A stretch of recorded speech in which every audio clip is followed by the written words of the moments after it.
विषया विनिर्वर्तन्ते निहाहारस्य देहिनः रासवर्जं रसोप्यस्य परम दृष्ट्वा निवर्तते। इसकी व्याख्या इस प्रकार है। मनुष्य निराहार दो तरह से होता है, अपनी इच्छा से भोजन का त्याग कर देना अथवा बीमारी आने से भोजन का त्याग हो जाना और संपूर्ण विषयों का त्याग करके एकांत में बैठना, अर्थात इंद्रियों को विषयों से हटा लेना। यहाँ इंद्रियों को विषयों से हटाने वाले साधक के लिए ही निराहारस्य पद आया है। रोगी के मन में यह रहता है कि मैं क्या करूं, शरीर में पदार्थों का सेवन करने की सामर्थ्य नहीं है, इसमें मेरी परवशता है, परंतु जब मैं ठीक हो जाऊंगा, शरीर में शक्ति आ जाएगी, तब मैं पदार्थों का सेवन करूंगा। इस तरह अपने भीतर रस बुद्धि रहती है। ऐसे ही इंद्रियों को विषयों से हटाने पर विषय तो निवृत्त हो जाते, पर साधक के भीतर विषयों में जो रस बुद्धि सुख बुद्धि है वह जल्दी निवृत्त नहीं होती। जिसका स्वाभाविक ही विषयों में राग नहीं है और जो तीव्र वैराग्यवान है, उन साधकों की रस बुद्धि साधनावस्था में ही निवृत्त हो जाती है, परंतु जो तीव्र वैराग्य के बिना ही विचार पूर्वक साधन में लगे हुए हैं, उन्हीं साधकों के लिए कहा गया है कि विषयों का त्याग कर देने पर भी उनकी रस बुद्धि निवृत्त नहीं होती। रसोप्यस्य परम दृष्ट्वा निवर्तन्ते। इस सिद्ध प्रज्ञ की रस बुद्धि परमात्मा का अनुभव हो जाने पर निवृत्त हो जाती है। रस बुद्धि निवृत्त होने से वह सिद्ध प्रज्ञ हो जाता है। यह नियम नहीं है, परंतु सिद्ध प्रज्ञ होने से रस बुद्धि नहीं रहती, यह नियम है। रसोप्यस्य पद से यह तात्पर्य निकलता है कि रस बुद्धि साधक की अहंता में अर्थात मैं पन में रहती है। यहाँ रस बुद्धि स्थूल रूप से राग का रूप धारण कर लेती है, अतः साधक को चाहिए कि वह अपनी अहंता से ही रस को निकाल दे कि मैं तो निष्काम हूँ, राग करना कामना करना मेरा काम नहीं है। इस प्रकार निष्काम भाव आ जाने से अथवा निष्काम होने का उद्देश्य होने से रस बुद्धि नहीं रहती और परमात्मा तत्व का अनुभव होने से रस की सर्वथा निवृत्ति हो जाती है। रस की निवृत्ति न हो तो क्या आपत्ति है, इसे आगे के श्लोक में बताते हैं। यततो ह्यापि कौन्तेय पुरुषस्य विपश्चितः इंद्रियाणि प्रमाथीनि हरन्ति प्रसभं मनः। इसकी व्याख्या इस प्रकार है। जो स्वयं यत्न करता है, साधन करता है, हर एक काम को विवेक पूर्वक करता है, आसक्ति और फलेच्छा का त्याग करता है, दूसरों का हित हो, दूसरों को सुख पहुंचे, दूसरों का कल्याण हो, ऐसा भाव रखता है और वैसी क्रिया भी करता है। जो स्वयं कर्तव्य अकर्तव्य सार असार को जानता है और कौन कौन से कर्म करने से उसका क्या क्या परिणाम होगा, इसको भी जानने वाला है। ऐसे विद्वान पुरुष के लिए यहाँ यतो ह्यापि पुरुषस्य विपश्चितः पद आए हैं। प्रयत्न करने वाले ऐसे विद्वान पुरुष की भी प्रमथनशील इंद्रियां और मन को बलपूर्वक हर लेती हैं, विषयों की तरफ खींच लेती हैं, अर्थात वह विषयों की तरफ खींच जाता है, आकृष्ट हो जाता है। इसका कारण यह है कि जब तक बुद्धि सर्वथा परमात्म तत्व में प्रतिष्ठित नहीं होती, बुद्धि में संसार की अकिंचित सत्ता रहती है, विषेंद्रिय संबंध से सुख होता है, भोगे हुए भोगों के संस्कार रहते हैं, तब तक साधन परायण बुद्धिमान विवेकी पुरुष की इंद्रियां सर्वदा वश में नहीं होती। इंद्रियों के विषय सामने आने पर भोगे हुए भोगों के संस्कारों के कारण इंद्रियां मन बुद्धि को जबरदस्ती विषयों की तरफ खींच ले जाती हैं। ऐसे अनेक ऋषियों के उदाहरण भी आते हैं जो विषयों के सामने आने पर विचलित हो गए। अतः साधक को अपनी इंद्रियों पर कभी भी मेरी इंद्रियां वश में ऐसा विश्वास नहीं करना चाहिए और कभी भी यह अभिमान नहीं करना चाहिए कि मैं जितेंद्रिय हो गया हूँ। पुरुषलोक में यह बताया कि रस बुद्धि रहने से यत्न करते हुए विद्वान मनुष्य की भी इंद्रियां उसके मन को हर लेती हैं। जिससे उसकी बुद्धि परमात्मा में प्रतिष्ठित नहीं होती। अतः रस बुद्धि को दूर कैसे किया जाए, इसका उपाय आगे के श्लोक में बताते हैं। तानि सर्वाणि संयम्य युक्ता आसीत मत्परः वशे यस्येन्द्रियाणि तस्य प्रज्ञा प्रतिष्ठिता।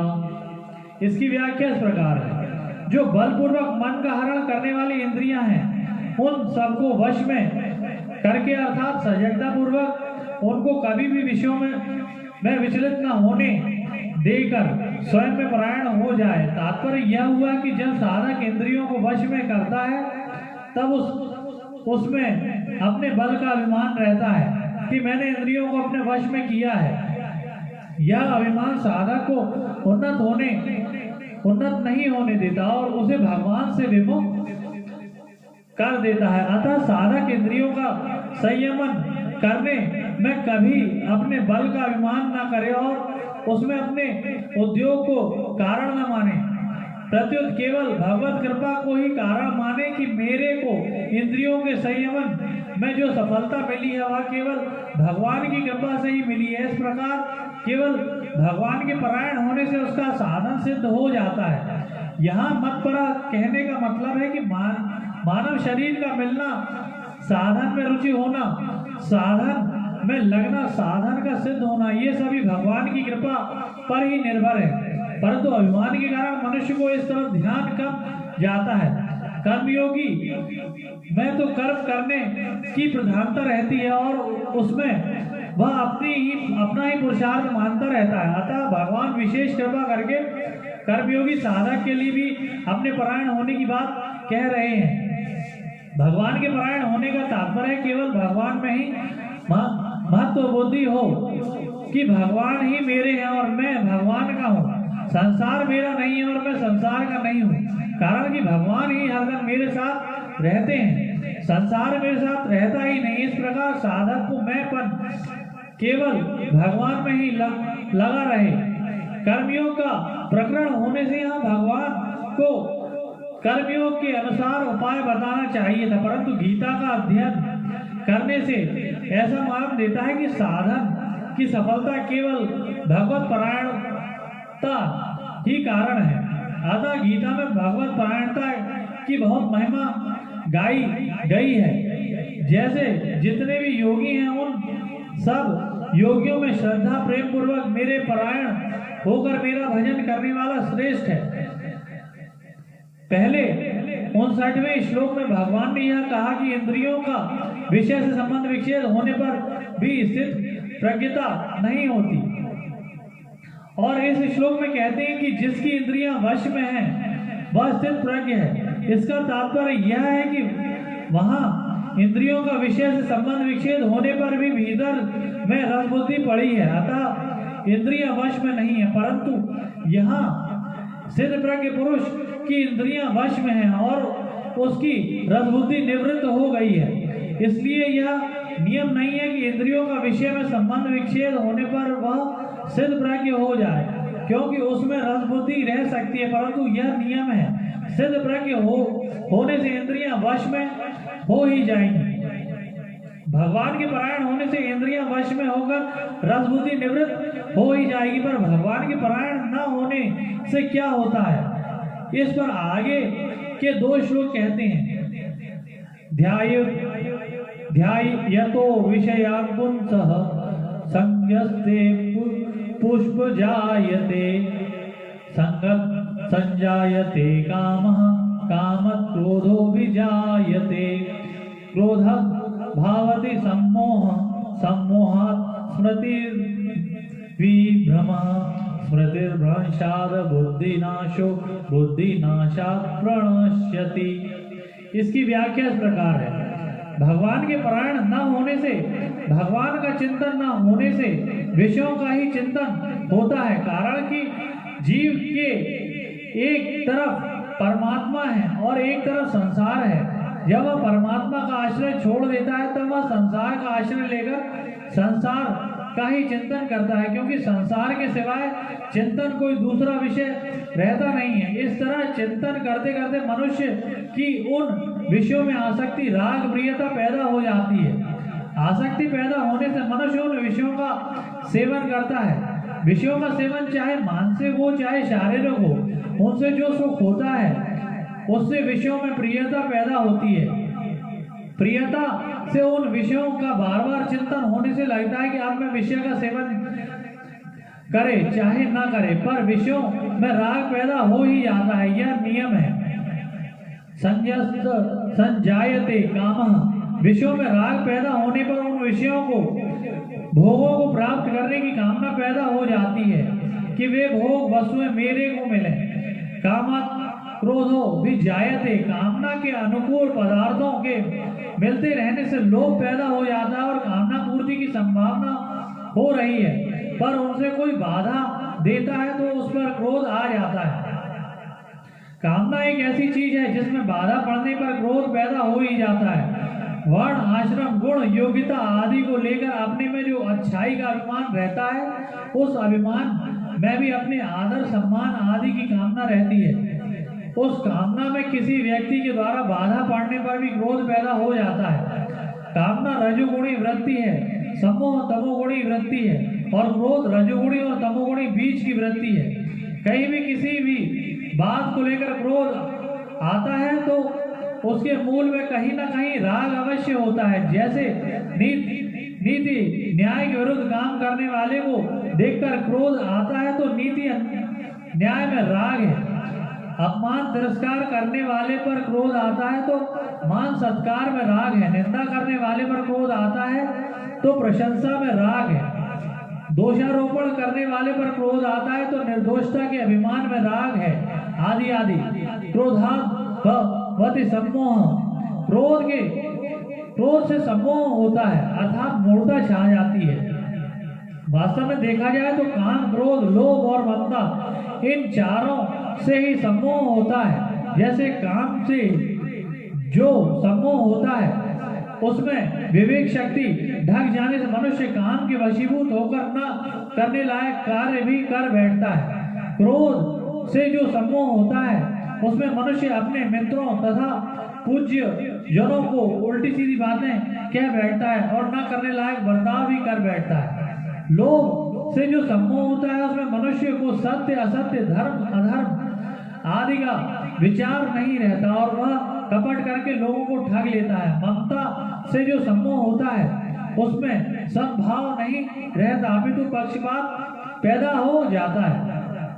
अगर काम, क्रोध, लोभ और ममता इन चारों से ही सम्मोह होता तो फिर भगवान ने यहाँ केवल क्रोध का ही नाम क्यों लिया?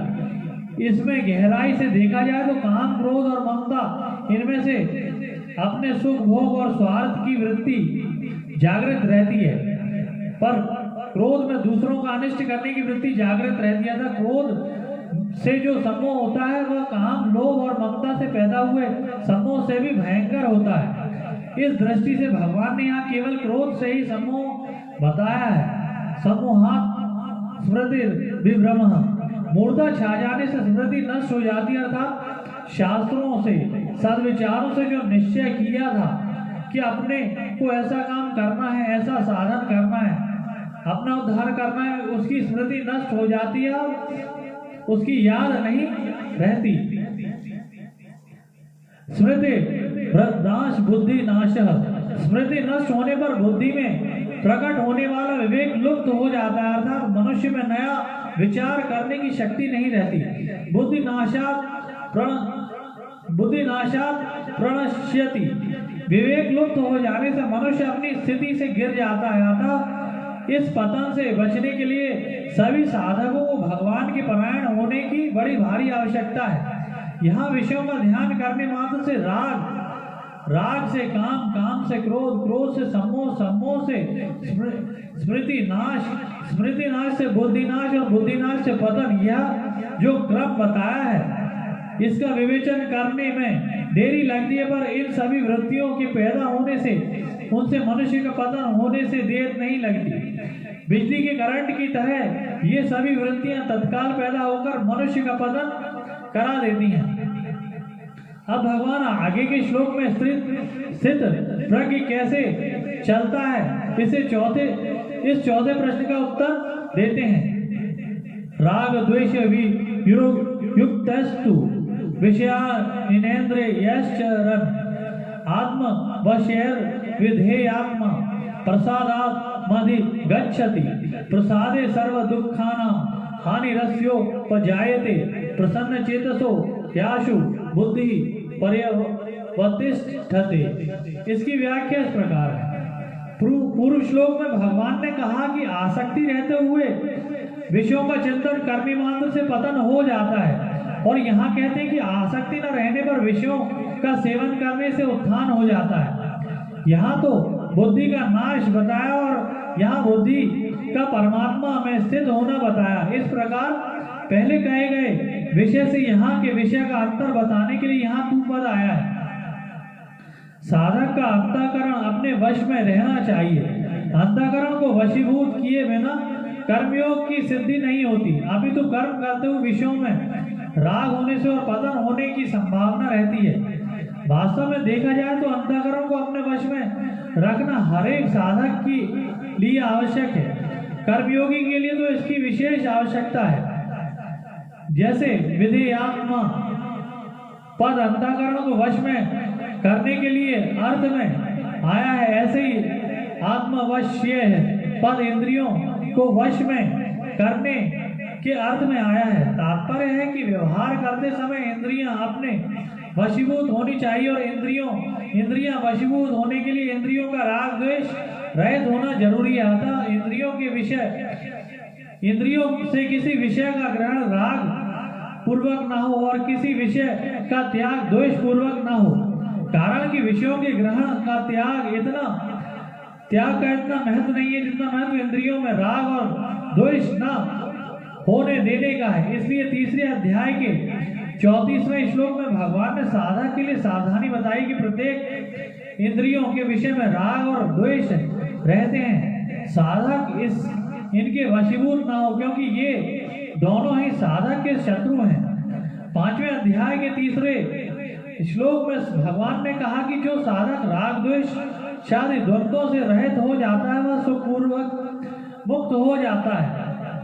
विषयांचरण जिसका अंतःकरण अपने वश में है और जिसकी इंद्रियां राग द्वेष से रहित तथा अपने वश में की हुई हैं, ऐसे साधक इंद्रियों से विषयों का सेवन अर्थात सभी प्रकार का व्यवहार तो करता है पर विषयों का भोग नहीं करता। भोग बुद्धि से किया हुआ विषय सेवन ही पतन का कारण होता है। इस भोग बुद्धि का निषेध करने के लिए यहाँ विधेयात्मा आत्मवश्य आदि पद आए हैं। प्रसाद अधिगच्छति राग द्वेष रहित होकर विषयों का सेवन करने से साधक अंतःकरण की प्रसन्नता को प्राप्त होता है। यह प्रसन्नता मानसिक तप है जो शारीरिक और वाचिक तप से ऊंचा है। अतः साधक को ना तो राग पूर्वक विषयों का सेवन करना चाहिए और ना द्वेष पूर्वक विषयों का त्याग करना चाहिए, क्योंकि राग और द्वेष इन दोनों से ही संसार के साथ संबंध जुड़ता है। राग द्वेष से रहित इंद्रियों से विषयों का सेवन करने से जो प्रसन्नता होती है उसका अगर संग न किया जाए तो भोग किया जाए तो वह प्रसन्नता परमात्मा की प्राप्ति करा देती है। प्रसादे सर्व दुखानां हानिरस्योपजायते चित्त की प्रसन्नता स्वच्छता प्राप्त होने पर संपूर्ण दुखों का नाश हो जाता है, अर्थात कोई भी दुख नहीं रहता। कारण कि राग होने से ही चित्त में खिन्नता होती है। खिन्नता होते ही कामना पैदा हो जाती है और कामना से ही सब दुख पैदा होते हैं। परंतु जब राग मिट जाता है तब चित्त में प्रसन्नता होती है। उस प्रसन्नता से संपूर्ण दुख मिट जाते हैं। जितने भी दुख हैं वे सब के सब प्रकृति और प्रकृति के कार्य शरीर संसार के संबंध से ही होते हैं, और शरीर संसार से संबंध होता है सुख की लिप्सा से। सुख की लिप्सा होती है खिन्नता से, परंतु जब प्रसन्नता होती है तब खिन्नता मिट जाती है। खिन्नता मिटने पर सुख की लिप्सा नहीं रहती। सुख की लिप्सा न रहने से शरीर संसार के साथ संबंध नहीं रहता, और संबंध न रहने से संपूर्ण दुखों का अभाव हो जाता है। सर्व दुखा हानि। तात्पर्य है कि प्रसन्नता से दो बातें होती हैं, संसार से संबंध विच्छेद और परमात्मा से बुद्धि की स्थिरता। यही बात भगवान ने पहले 53वें श्लोक में निश्चला और अचला पदों से कही है कि उसकी बुद्धि संसार में निश्चल और परमात्मा में अचल हो जाती है। यहाँ सर्व दुखम हानि का तात्पर्य यह नहीं है कि उसके सामने दुखदायी परिस्थिति आएगी ही नहीं, अभी तो इसका तात्पर्य यह है कि कर्मों के अनुसार उसके सामने दुखदायी घटना परिस्थिति आ सकती है, परंतु उसके अंतःकरण में दुख, संताप, हलचल आदि विकृति नहीं हो सकती।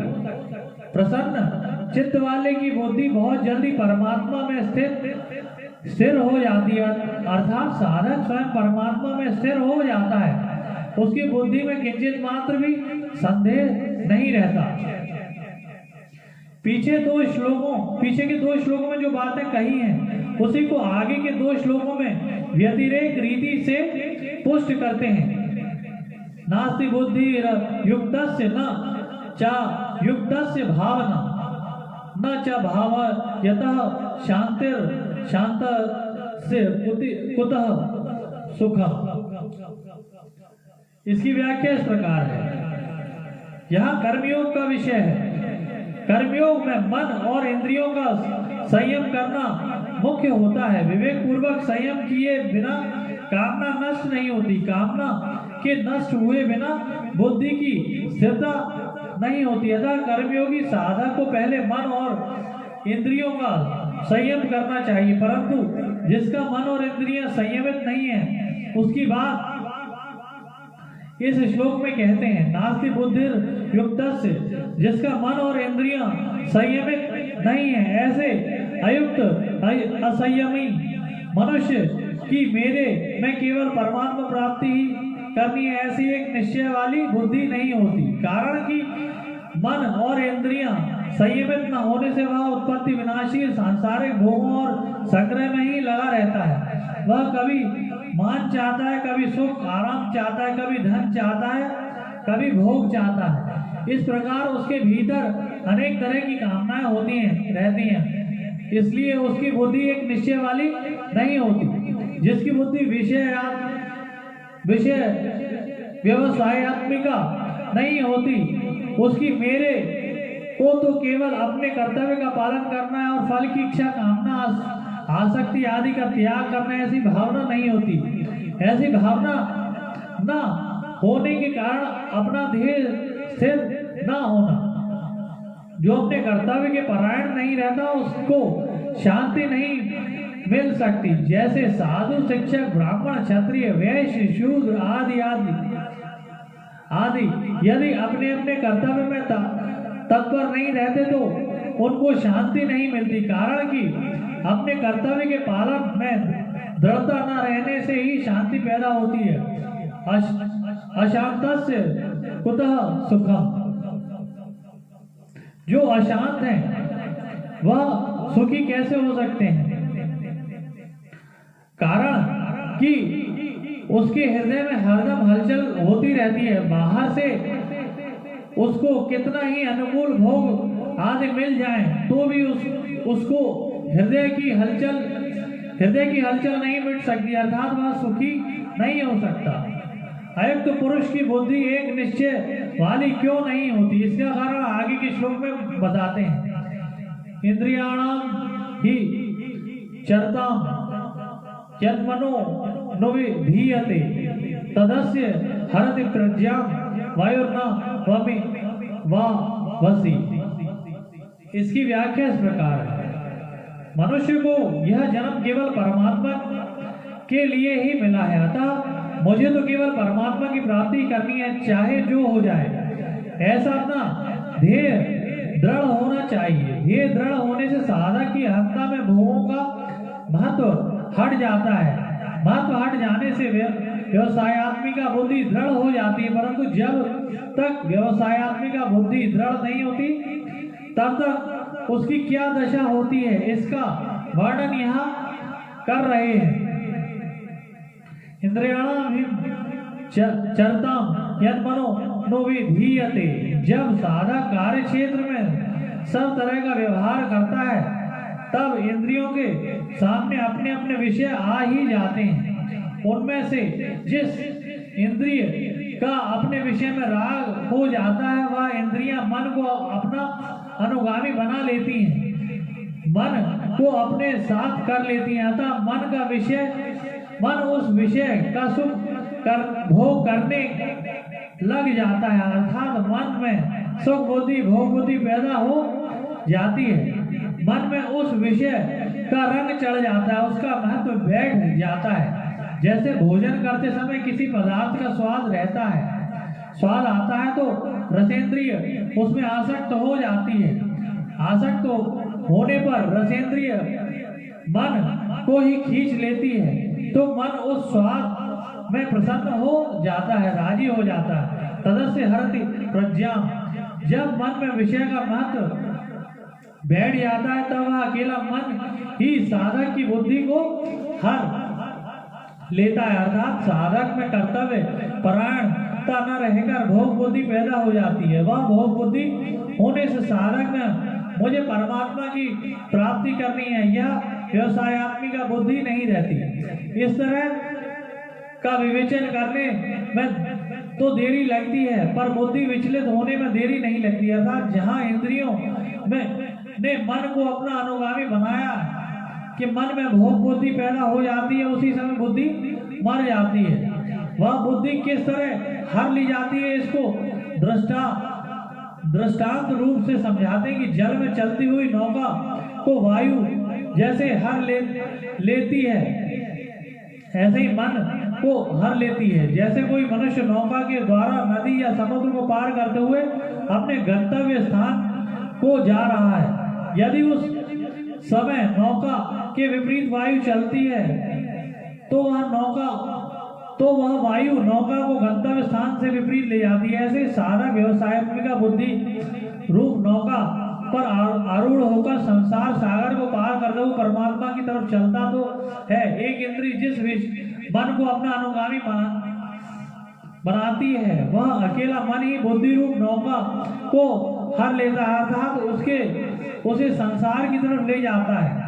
इससे साधक की विषय में सुख बुद्धि और उसके उपयोग पदार्थों में महत्व बुद्धि हो जाती है। वायु नौका को दो तरह से विचलित करती है, नौका को पथ भ्रष्ट कर देती है अथवा जल में डुबा देती है। परंतु कोई चतुर नाविक होता है तो वह वायु की क्रिया को अपने अनुकूल बना लेता है। जैसे वायु नौका को अपने मार्ग से अलग नहीं ले जा सकती, अपितु उसको गंतव्य स्थान तक पहुंचाने में सहायक करती है। ऐसे इंद्रियों को अनुगामी हुआ मन बुद्धि को दो तरह से विचलित करता है। परमात्मा प्राप्ति के निश्चय को दबाकर भोग बुद्धि पैदा कर देता है अथवा निषिद्ध भोगों में लगाकर पतन करा देता है। परंतु जिसका मन और इंद्रियां वश में होती हैं उसकी बुद्धि को मन विचलित नहीं करता, अपितु परमात्मा के पास पहुंचाने में सहायता करता है। दूसरे अध्याय का 64वां श्लोक।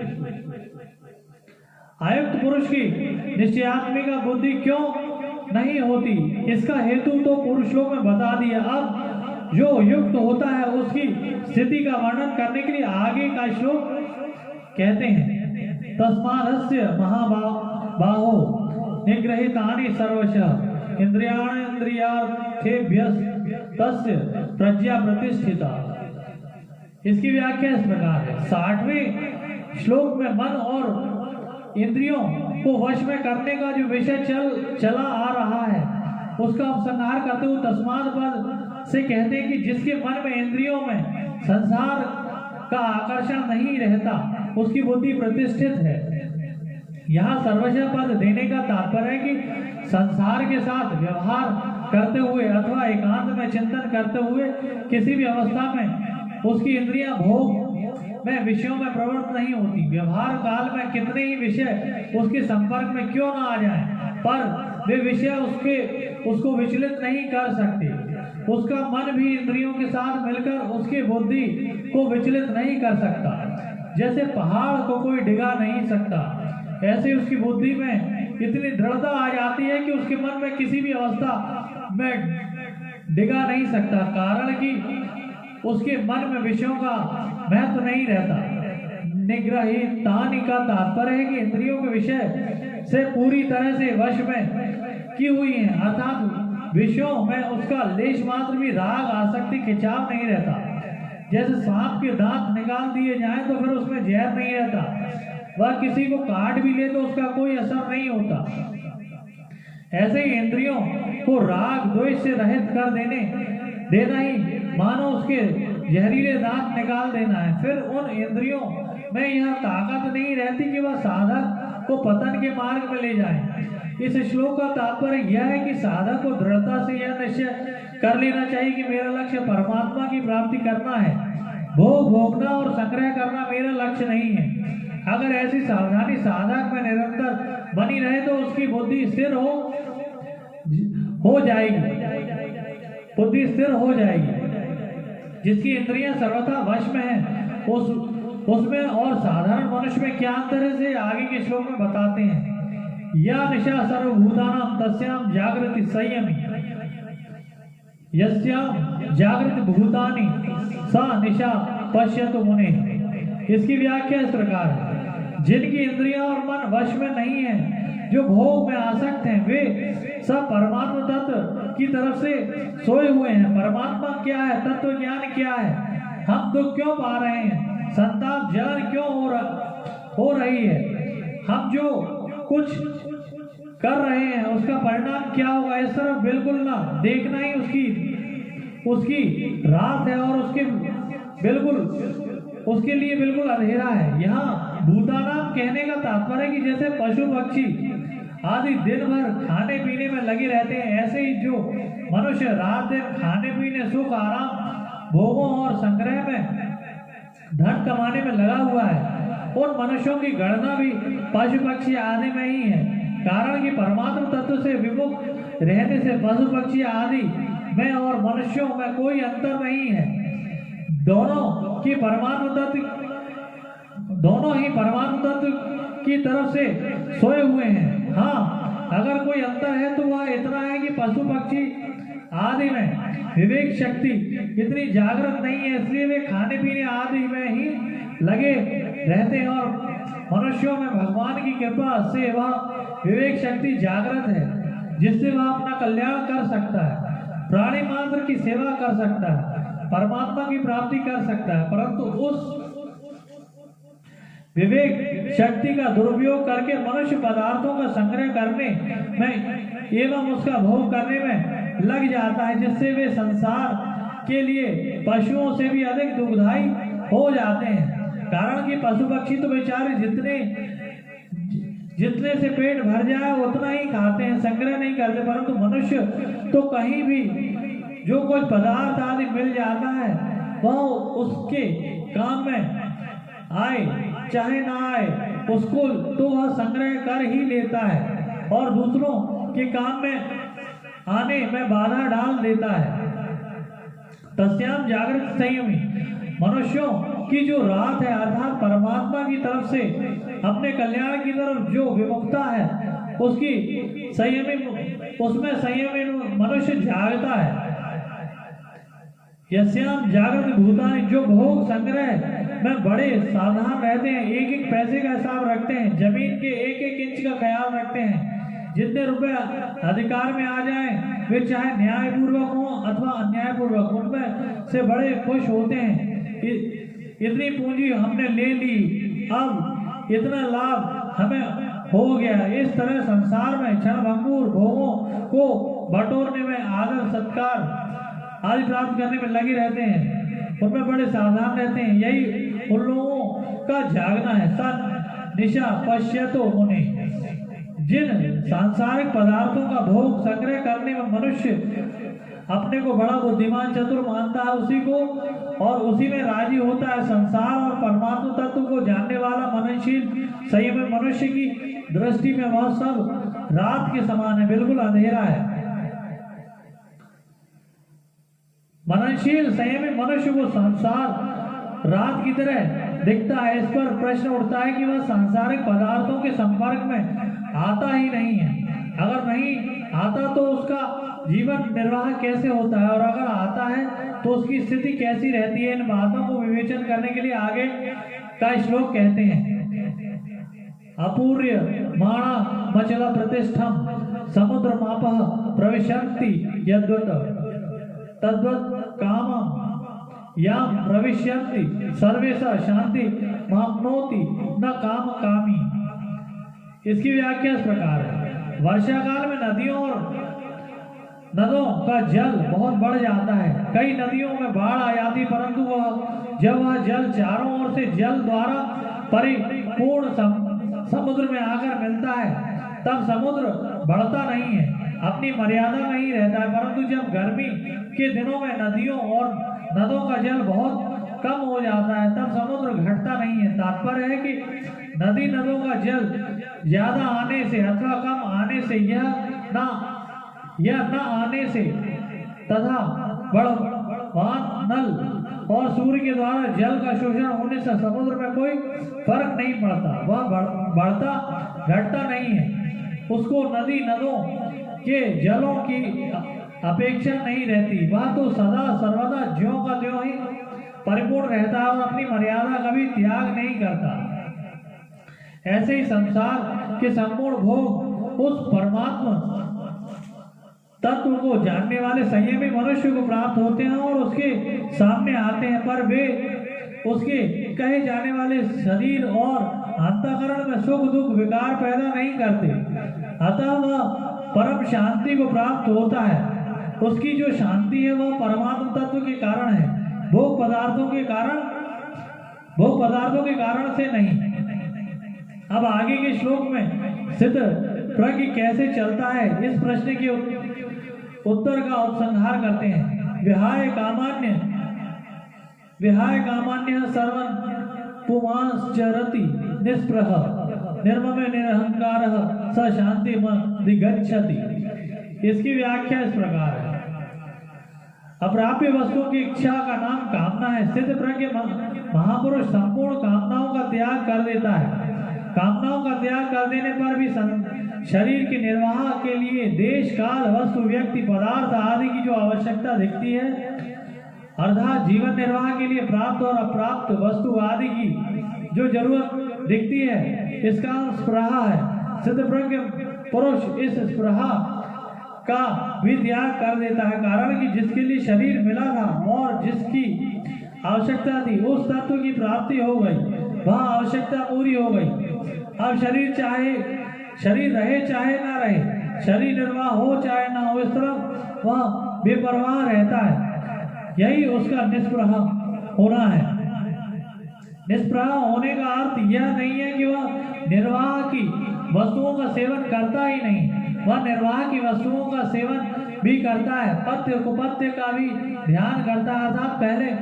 अर्थात पहले साधारण अवस्था में शरीर आदि के साथ जैसा व्यवहार करता था वैसा ही व्यवहार अब भी करता है, परंतु शरीर बना रहे तो अच्छा है, जीवन निर्वाह की वस्तुएं मिलती रहे तो अच्छा है, ऐसे उसके भीतर कोई परवाह नहीं होती। इस अध्याय के 55वें श्लोक में प्रजा हाथी यदा कामान सर्वान पदों से कामना त्याग की जो बात कही थी, वह बात विहाय कामान्य समस्त पदों से कही है। इसका तात्पर्य है कि कर्मयोग में संपूर्ण कामनाओं का त्याग किए बिना कोई स्थित प्रज्ञ नहीं हो सकता, क्योंकि कामनाओं के कारण ही संसार के साथ संबंध जुड़ा हुआ है और कामना का सर्वथा त्याग करने पर संसार के साथ संबंध रह ही नहीं सकता। कामना स्पृहा ममता और अहंता से रहित होने पर उसकी क्या स्थिति होती है, इसका वर्णन आगे के श्लोक में करते हुए इस विषय का उपसंहार करते हैं। एषा ब्राह्म स्थिति पार्थ नैनम प्राप्य विमुह्यति सिद्धत्वस्य मनंत कालेपि ब्रह्म निर्वाण प्रगच्छति। इसकी व्याख्या इस प्रकार है, यह ब्रह्म स्थिति है, अर्थात ब्रह्म को प्राप्त हुए मनुष्य की स्थिति है। अहंकार रहित होने से वह व्यक्ति मिट जाता है, तब उसकी स्थिति स्वतः ही ब्रह्म में होती है। कारण अहंकार रहित होने से जब व्यक्तित्व मिट जाता है तब उसकी स्थिति स्वतः ही ब्रह्म में होती है। कारण कि संसार के साथ संबंध रखने से ही व्यक्तित्व था, उस संबंध को सर्वथा छोड़ देने से व्यक्ति की अपनी कोई व्यक्तिगत स्थिति नहीं रहती। अत्यंत नजदीक का वाचक होने से यहाँ एश पद पुरुष लोक में आए विहाय कामा निस्पृहा निर्मम निहंकार पदों का लक्ष्य करता है। भगवान के मुख से तेरी बुद्धि जब मोह कलिल और शुद्ध विपत्ति से तर जाएगी तब तू योग को प्राप्त हो जाएगा। ऐसा सुनकर अर्जुन के मन में यह जिज्ञासा हुई कि वह स्थिति क्या है। इस पर अर्जुन ने सिद्ध प्रज्ञ के विषय में 4 प्रश्न किए। उन चारों प्रश्नों का उत्तर देकर भगवान ने यहाँ वह स्थिति बताई कि वह ब्रह्मी स्थिति है। तात्पर्य है कि वह व्यक्तिगत स्थिति नहीं है, अर्थात उसमें व्यक्तित्व नहीं है रहता।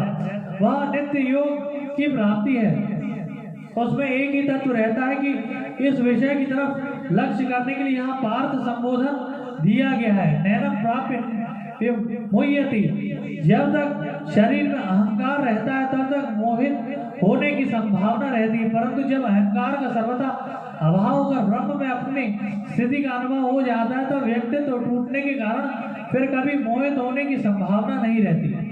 सत और असत को ठीक तरह से जानना ही मोह है। तात्पर्य है कि स्वयं सत होते हुए भी असत के साथ अपनी एकता मानते रहना ही मोह है। जब साधक असत को ठीक तरह से जान लेता है तब असत से उसका संबंध विच्छेद हो जाता है और असत और सत से अपनी वास्तविक स्थिति अनुभव हो जाता है। वास्तविक स्थिति का अनुभव हो जाता है। इस स्थिति का अनुभव होने पर फिर कभी मोह नहीं होता।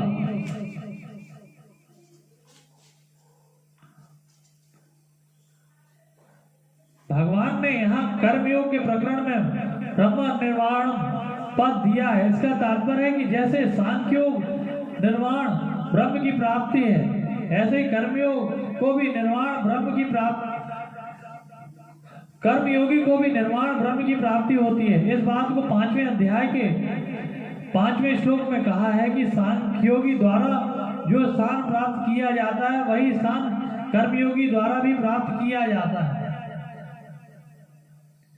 मेरा कुछ नहीं है, इसको स्वीकार करने से मनुष्य निर्मम हो जाता है। मेरे को कुछ नहीं चाहिए, इसे स्वीकार करने से मनुष्य निष्काम हो जाता है। और मेरे को अपने लिए कुछ नहीं करना है, इसे स्वीकार करने से मनुष्य निरंकार हो जाता है। ओम तत्सदिति श्रीमद् भगवद गीतासु उपनिषत्सु ब्रह्म विद्यायां योग शास्त्रे श्री कृष्ण अर्जुन संवादे सांख्य योगो नाम 2 अध्यायः। इस प्रकार ओम तत्सत इन भगवान नामों के उच्चारण पूर्वक ब्रह्म विद्या और योग शास्त्र में श्रीमद् भगवद गीतोपनिषद रूप श्री कृष्ण अर्जुन संवाद में सांख्य योग नामक दूसरा अध्याय पूर्ण हुआ।